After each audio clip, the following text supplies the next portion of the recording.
Shalom, Tuhan memberkati kita. Ini yang seri kedua tentang perjalanan hidup padang gurun. Kita sedang bicara serius. Kenapa Bapak Ibu? Karena apapun yang terjadi dalam hidup kita, ini adalah sebuah perjalanan iman. Kita memasuki padang gurun itu berarti kita sedang memasuki perjalanan iman kita. Dan yang seri kedua di minggu kedua khotbah 12 Juli ini saya berikan judul Perjalanan di Padang Gurun untuk Beribadah. Kita akan membaca Keluaran pasal 7 ayat 16. Keluaran pasal 7 ayat yang ke-16. Mari kita baca bersama-sama. 2, 3. Dan katakanlah kepadanya, Tuhan Allah orang Ibrani telah mengutus aku kepadamu untuk mengatakan, biarkanlah umatku pergi supaya mereka beribadah kepadaku di padang gurun. Meskipun begitu sampai sekarang engkau tidak mau mendengarkan. Jadi saudara lihat ini yang disampaikan Tuhan melalui Musa kepada Firaun. Nah kita belajar bahwa kenapa kita harus dalam perjalanan hidup kita ini ibadah menjadi hal yang pertama dan utama. Saudara tahu bahwa dengan beribadah kepada Tuhan, maka itu artinya kita sedang membangun hubungan bersama dengan Tuhan. Hubungan kita bukan nanti di sana, tapi hubungan kita sejak saat ini. Jadi mulai dari saat ini kita harus terus membangun hubungan dengan beribadah. Kepada siapa? Kepada Tuhan. Nah Bapak Ibu perhatikan pemahaman kita tentang keluar pergi dari Mesir. Itu artinya keluar dari Mesir sama dengan keluar dari sistem dunia. Jadi kenapa kita harus beribadah? Dan kata firman Tuhan harus ke padang gurun. Nah kita harus keluar dari sistem dunia yang disebut dengan padang gurun atau melewati padang gurun tadi saya sudah sebutkan. Kita sedang melewati proses kehidupan untuk masuk tanah perjanjian. Jadi kalau kita latihan di padang gurun untuk ibadah yang sesungguhnya, yang sebenarnya, itu kita sedang melatih diri kita untuk beribadah nanti di sorga. Karena di sorga hidup kita itu memang cuman ibadah. Yang tidak ada di sorga mendengar firman. Tetapi yang namanya ibadah mempersembahkan korban. Korban apa? Korban pujian kepada Tuhan. Ini akan terus menerus, makanya kita harus. Maka orang Israel mereka tidak boleh berlama-lama. 430 tahun mereka berada di Mesir. Begitu lama mereka masuk di dalam suatu sistem dunia. Dan Tuhan tahu ada saatnya orang Israel harus diminta keluar. Pergi kemana? Sebelum masuk tanah perjanjian mereka harus melewati padang gurun. Untuk keluar dari kehidupan dunia, maka padang gurunlah adalah tempat untuk menseleksi kita supaya beribadah sungguh-sungguh. Kenapa ibadah menjadi penting? Tuhan mencatat 7 kali untuk sebelum keluar dari tanah Mesir, masuk padang gurun dan mereka akan masuk tanah perjanjian. 7 kali Tuhan bicara tentang ibadah. Makanya kalau kita tahu sampai 7 kali itu artinya Tuhan sangat beracara dengan namanya ibadah. Ibadah itu menjadi sangat penting. Kenapa 7? Karena 7 itu angka sempurna. 7 itu angka sempurna. Sampai 7 kali. Keluaran pasal 5 ayat 1, 7, 16, 8, 1, 8, 20, 9, 1, 9, 13, 10, 3. Kok bisa sampai 7? Karena Tuhan ingin ibadah kita harus sempurna. Kenapa penting? Kita harus keluar dari Mesir. Perhatikan dengan baik. Kenapa ibadah harus keluar dari Mesir? Karena untuk mendapatkan umat Tuhan yang berkualitas, maka padang gurun adalah tempat seleksi yang paling tepat untuk mencari umat Tuhan taat atau tidak. Nanti minggu depan kita bicara tentang Ulangan pasal 8 ayat 2. Karena Tuhan akan melihat kenapa kita masuk padang gurun. Karena untuk melihat apakah kita taat pada perintah Tuhan atau tidak. Nah, Bapak Ibu, ibadah yang dimaksudkan di sini adalah ibadah menurut cara Tuhan. Keluaran pasal 8 ayat 27, tolong dibaca. Keluaran pasal 8 ayat 27. Keluaran pasal 8 ayat yang ke-27. Ya. Kami harus pergi ke padang gurun 3 hari perjalanan jauhnya untuk mempersembahkan korban kepada Tuhan Allah kami seperti yang difirmankannya kepada kami. Iya, kenapa harus ibadah? Kata firman Tuhan, supaya umatku bisa mempersembahkan korban kepada Tuhan. Nanti kita lihat poin yang keempat, saya akan cepat. Poin keempat nanti kita lihat. Iblis sangat ketakutan kepada orang percaya, orang Kristen yang beribadah mempersembahkan korban. Nah, perhatikan, iblis tahu kalau untuk beribadah itu pasti dia tahu ada benefit, ada keuntungan bagi orang percaya. Maka dia harus halangi. Seperti Firaun, dia menghalangi agar Israel tidak boleh beribadah seperti yang diperintahkan Tuhan. Boleh ibadah, boleh, tapi menurut cara Firaun. Nah, tadi kita sudah tahu Firaun itu apa? Melambangkan apa Bapak Ibu? Firaun. Baca supaya saudara tahu. Firaun itu melambangkan apa? Bicara tentang cengkraman penguasa sistem dunia. Jadi Firaun itu siapa? Iblis. Iblis itu paling tidak suka kita beribadah. Tapi pada akhirnya iblis akan meleluasakan kita beribadah menurut caranya dia. Maka saya catat di sini. Kalau dulu Firaun menghalangi, mencengkram kita supaya kita beribadah menurut cara versi sistem dia. Tapi hari ini kita melihat iblis buat yang namanya kompromi. Itu namanya taktik kompromi dari iblis. Sehingga orang bisa sekarang lihat beribadah.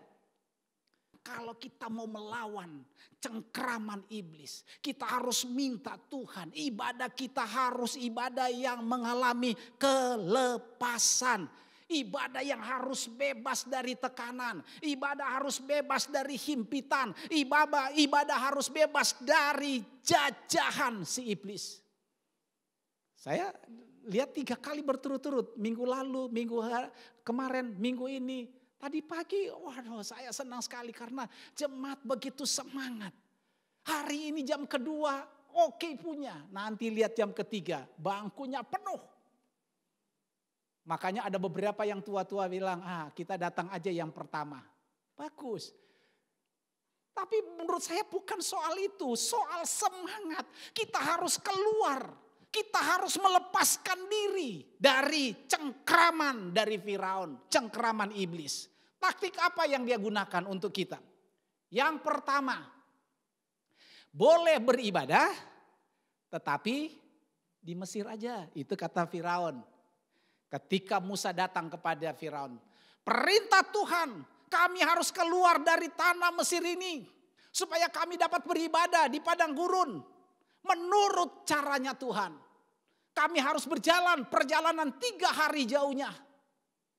Firaun bilang, aku tidak kenal Tuhan itu. Tapi akhirnya Tuhan kasih tulah. Tulah pertama tidak mempan. Tulah kedua tidak mempan. Tulah ketiga mulai terjadi yang namanya perubahan-perubahan. Tulah kedua dan ayat pasal 8 ayat 25. Coba lihat. Pasal 8 ayat 25. Apa kata Firaun terhadap orang Israel kepada Musa. Dibacakan bersama, kita baca Keluaran pasal 8 ayat 25. Lalu Firaun memanggil Musa dan Harun serta berkata, "Pergilah, persembahkanlah korban kepada Allahmu di negeri ini." Di mana negeri ini? Di Mesir. Boleh ibadah, boleh, tapi di negeri ini. Kita sudah belajar tadi, yang namanya Mesir itu apa Bapak Ibu? Sistem dunia. Boleh ibadah, tapi pakai sistem dunia. Nah ini taktik kompromi dari iblis. Iblis memberikan kesempatan orang Kristen beribadah, tetapi masih terikat dengan sistem dunia. Ikatan-ikatan duniawi. Alasannya apa? Kalau kita beribadah masih tetap di Mesir. Israel tetap ada dalam cengkeraman dari Firaun. Jadi saudara perhatikan. Itu artinya sudah pergi beribadah kepada Tuhan tapi masih diperbudak. Jadi saudara lihat banyak sekali orang Kristen tipenya persis seperti ini. Pasti beribadah, sudah beribadah. Tapi sistem Mesirnya belum bisa ditinggalkan. Sehingga masih dicengkram, masih terikat. Nah sekarang kita melihat banyak orang beribadah. Tetapi tetap saja hidup duniawi. Cara-cara duniawi masih melekat. Apa itu Bapak Ibu? Masih hidup dalam kedagingan. Masih melakukan hal-hal yang duniawi. Orang Kristen pun melakukan hal yang sama. Perhatikan Roma pasal 8 ayat 13, tolong dibaca. Roma 8 ayat 13, kalau kita masih terikat dengan hidup kedagingan, hidup duniawi, maka Alkitab bicara apa? Roma 8 ayat 13. Roma 8 ayat 13, sebab jika kamu hidup menurut daging, kamu akan mati. Tetapi jika roh kamu mematikan perbuatan-perbuatan tubuhmu, kamu akan hidup. Iya, artinya saya simpulkan begini. Kalau kita masih beribadah, hidup menurut daging, maka pasti mati. Dan mati ini adalah mati yang terlepas dari pencipta. Ini yang namanya maut. Nah perhatikan dengan baik. Tetapi kata firman Tuhan, jika kamu hidup oleh roh, maka kamu akan hidup. Nah hidup ini adalah zoe. Zoe itu adalah hidup yang menggunakan hidupnya Allah. Kolose pasal 3 ayat 5. Kolose 3 ayat yang kelima, karena itu matikanlah dalam dirimu segala sesuatu yang duniawi, yaitu percabulan, kenajisan, hawa nafsu, nafsu jahat, dan juga keserakahan yang sama dengan penyembahan berhala. Iya, kalau kita tidak bisa mematikan keinginan hidup duniawi, itu artinya kita menjadi orang Kristen, tapi Kristen yang masih duniawi, masih hidup dalam suasana sistem Mesir. Jadi kalau kita masih hidup seperti ini belum mematikan, kita masih sudah beribadah, tapi masih dalam cengkraman Firaun. Kita sudah beribadah, tapi masih dalam cengkraman iblis. Makanya lihat, Firaun berkata boleh beribadah, tapi di negeri ini saja. Ini masih terjadi? Masih. Makanya kita pelajar terus. Yang kedua, iblis menawarkan yang kedua. Firaun menawarkan yang kedua. Boleh beribadah, tapi jangan fanatik lah. Keluaran pasal 8 ayat 28. Keluaran pasal 8 ayat 28. Lalu kata Firaun, baik, aku akan membiarkan kamu pergi untuk mempersembahkan korban kepada Tuhan Allahmu di padang gurun. Hanya janganlah kamu pergi terlalu jauh, berdoalah untuk aku. Sekarang persembahan sudah boleh dibawa. Tetapi Firaun bilang, tapi jangan jauh-jauh. Artinya kalau mau jadi orang Kristen itu jangan fanatik-fanatik lah. Ini enggak boleh, itu enggak boleh.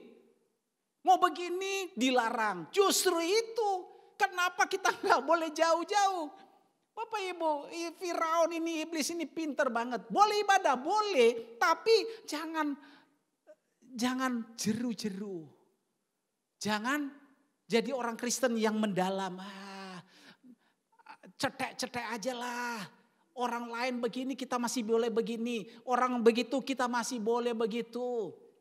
Nah, apa maksudnya? Firaun atau iblis mengizinkan kita beribadah, tetapi jangan terlalu jauh. Artinya jangan fanatik. Artinya kita masih boleh melakukan apa yang dunia katakan. Tadi pagi Pak Budi dia katakan menjadi orang Kristen itu jangan tegar tengkuk seperti orang Israel.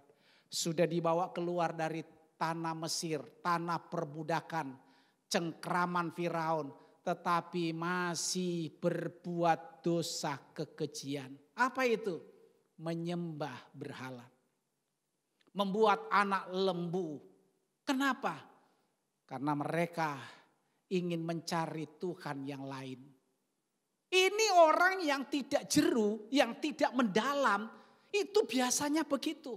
Walaupun sudah keluar dari Mesir, tapi Mesir, sistem Mesir, mental Mesir masih aja ada di dalam hidup mereka. Sehingga beginilah ceritanya. Makanya Tuhan katakan dalam Keluaran pasal 5 ayat 3, coba dibacakan Keluaran 5 ayat 3. Keluaran pasal 5 ayat 3. Lalu kata mereka, Allah orang Ibrani telah menemui kami, izinkanlah kiranya kami pergi ke padang gurun 3 hari perjalanan jauhnya untuk mempersembahkan korban kepada Tuhan Allah kami, supaya jangan nanti mendatangkan kepada kami penyakit sampar atau pedang. Iya, kami harus pergi ke padang gurun berapa hari katanya? Paling tidak 3 hari. Jadi kalau perjalanan 3 hari itu sudah ratusan kilometer. Tapi siapa?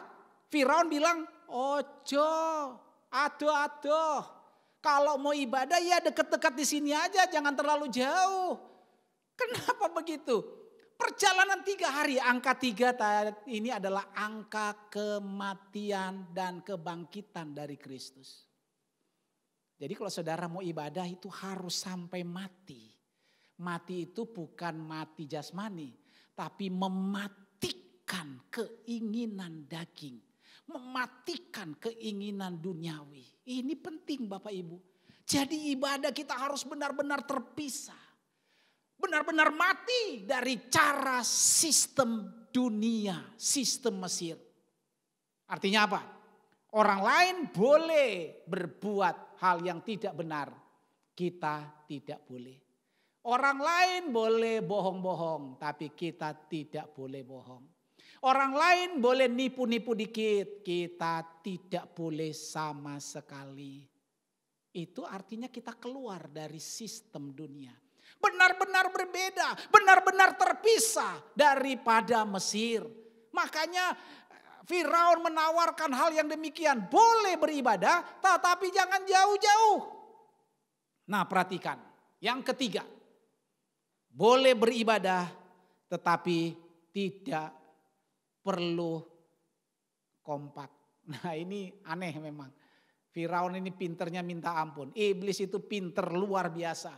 Sekarang pun terjadi di gereja-gereja Tuhan. Keluaran pasal 10 ayat 11. Boleh beribadah tapi enggak usah ada persatuan. Boleh ibadah tapi enggak usah ada kesatuan. Perhatikan Keluaran 10 ayat 11. Baca. Bukan demikian kamu boleh pergi, tetapi hanya laki-laki dan beribadahlah kepada Tuhan, sebab itulah yang kamu kehendaki. Lalu mereka diusir dari depan Firaun. Boleh ibadah tapi cuman boleh laki-laki. Berarti apa? Yang tinggal di rumah siapa? Anak-anak dan istri. Laki-laki boleh. Bapak-bapak boleh. Tapi istri-istri enggak usah. Ini taktik kompromi dari iblis. Iblis sangat paham. Bila satu keluarga kompak beribadah, perhatikan. Iblis tuh sangat paham. Bila ada satu keluarga dia kompak beribadah kepada Tuhan, maka Tuhan akan memerintahkan berkat-Nya. Coba lihat Mazmur 133 ayat 1 sampai 3. Ini saya melihat bahwa kesatuan, persekutuan, kekompakan dari orang percaya. Apakah itu dari unit yang terkecil sampai unit yang terbesar. Kalau kita kompak melayani Tuhan, maka berkat Tuhan akan diperintahkan. Mazmur 133 ayat 1 sampai 3. Nyanyian ziarah Daud. Sungguh alangkah baiknya dan indahnya apabila saudara-saudara diam bersama dengan rukun. Seperti minyak yang baik di atas kepala, meleleh ke janggut, yang meleleh ke janggut Harun dan ke leher jubahnya. Seperti embun gunung Hermon yang turun ke atas gunung-gunung Sion. Sebab di sanalah Tuhan memerintahkan berkat kehidupan untuk selama-lamanya. Amin. Kenapa amin? Karena lihat ini, apabila ada saudara-saudara diam bersama dengan rukun.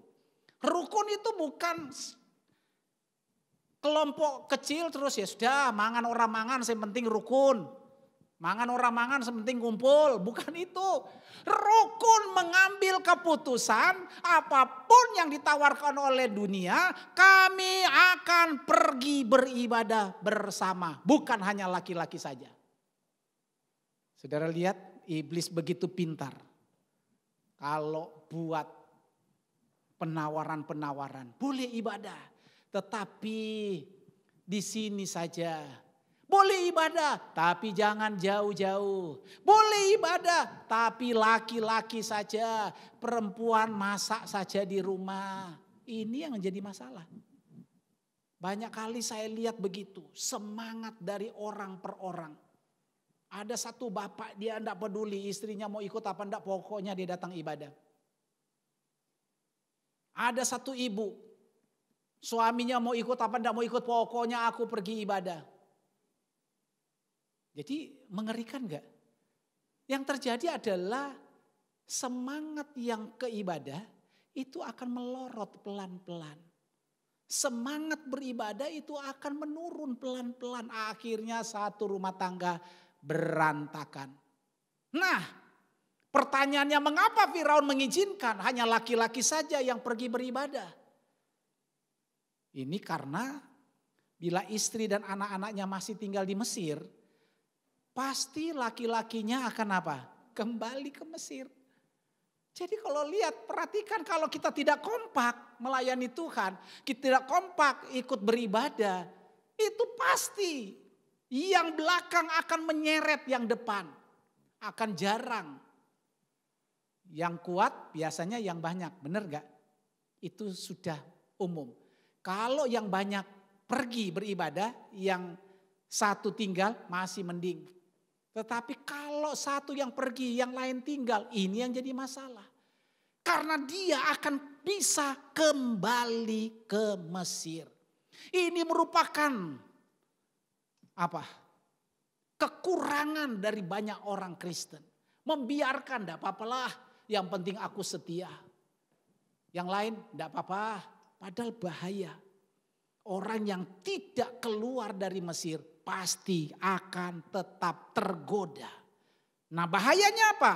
Secara rohani bila laki-laki saja yang beribadah maka biasanya hidup lamanya akan kembali.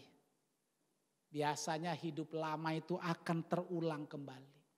Yang kedua, kalau laki-laki saja maka akan terjadi tercerai-berai. Tidak kompak, terjadi tercerai-berai. Dan kalau terjadi tercerai-berai seperti begini, yang rugi bukan Tuhan, tapi yang rugi adalah keluarga itu sendiri. Jadi keluarga Kristen, dengar baik, kita harus kompak dalam kemajuan rohani. Sebab bila tidak, pasti ada yang akan kembali hidup lama, hidup duniawi, hidup Mesir. Perhatikan supaya kita terus minta kepada Tuhan, Tuhan biarlah keluarga kami kompak melayan Tuhan. Iblis menawarkan, boleh ibadah tapi tidak usah kompak-kompak. Padahal kalau kompak kita beribadah, maka apa yang terjadi? Berkat Tuhan akan diperintahkan. Kata Tuhan demikian. Nah, yang terakhir, boleh beribadah tetapi tidak usah berkorban. Keluaran pasal 10 ayat 24, perhatikan. Keluaran pasal 10 ayat 24, baca lagi. Lalu Firaun memanggil Musa serta berkata, pergilah beribadahlah kepada Tuhan, hanya kambing dombamu dan lembu sapimu harus ditinggalkan. Juga anak-anakmu boleh turut beserta kamu. Nah, sekarang sudah mulai terbuka peluang. Sekarang semua boleh pergi beribadah. Hanya domba, lembu, sapimu tidak usah ikut. Lah terus gimana? Padahal prinsip ibadah tadi adalah apa? Beribadah kepada Tuhan dengan mempersembahkan korban. Bapak Ibu, ini pasti terjadi. Iblis suka kalian semua jemaat Tuhan, siapa saja silakan ibadah. Karena konsep pertama dia gagal. Konsep kedua dia gagal. Konsep ketiga gagal. Sekarang konsep keempat. Kalian boleh ibadah tetapi tidak usah bawa lembu, tidak usah bawa domba, tidak usah bikin korban. Padahal yang namanya ibadah adalah persembahan korban kepada Tuhan.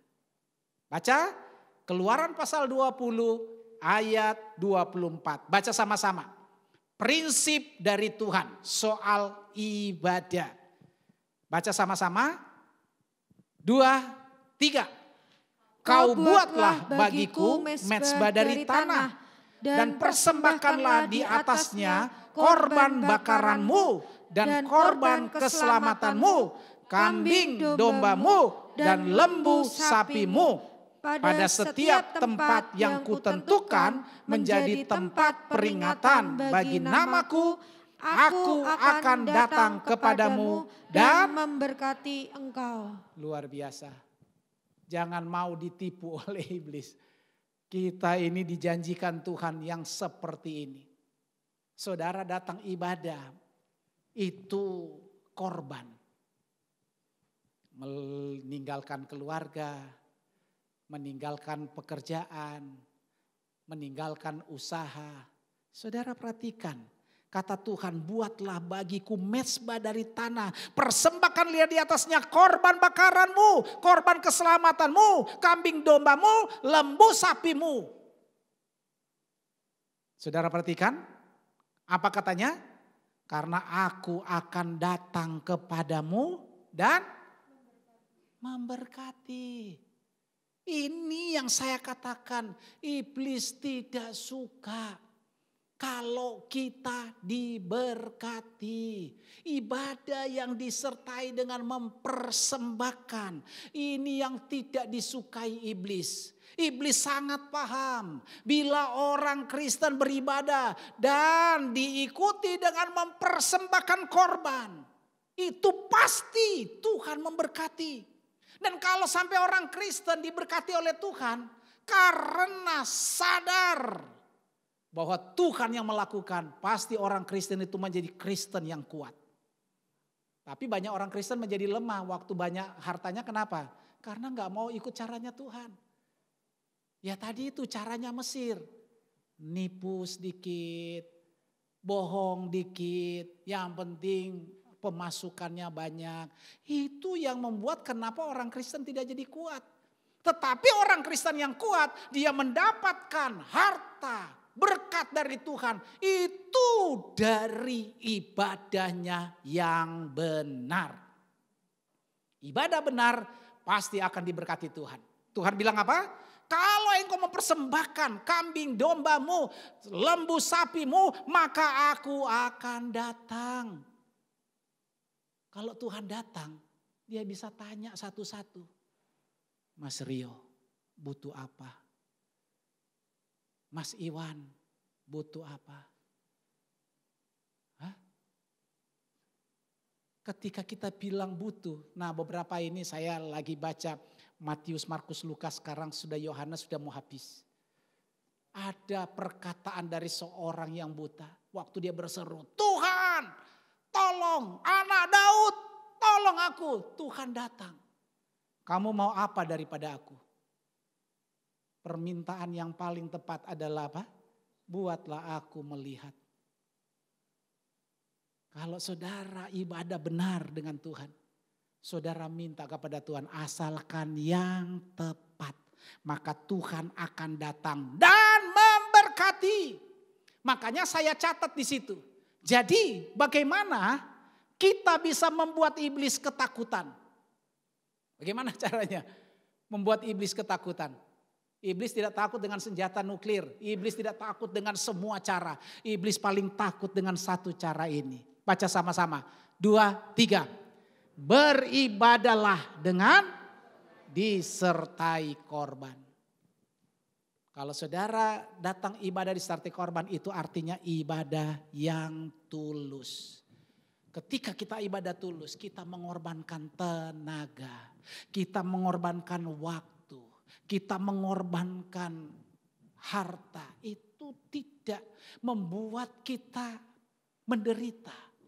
Korban yang begini harusnya menderita, benar gak? Yang namanya korban itu harus sembelih, harus keluar darah, harus mati. Tetapi orang yang tulus, orang yang sungguh-sungguh memberikan kepada Tuhan, itu dia akan mengetahui. Semakin aku beribadah dengan baik, semakin aku berkorban, semakin aku memiliki potensi dan kekuatan yang sempurna. Nah, kesimpulannya apa? Kalau kita ibadah sesuai dengan kehendak Tuhan, kita harus ibadah yang dipentingkan adalah kualitas rohani. Jangan dicampur dengan kehidupan duniawi.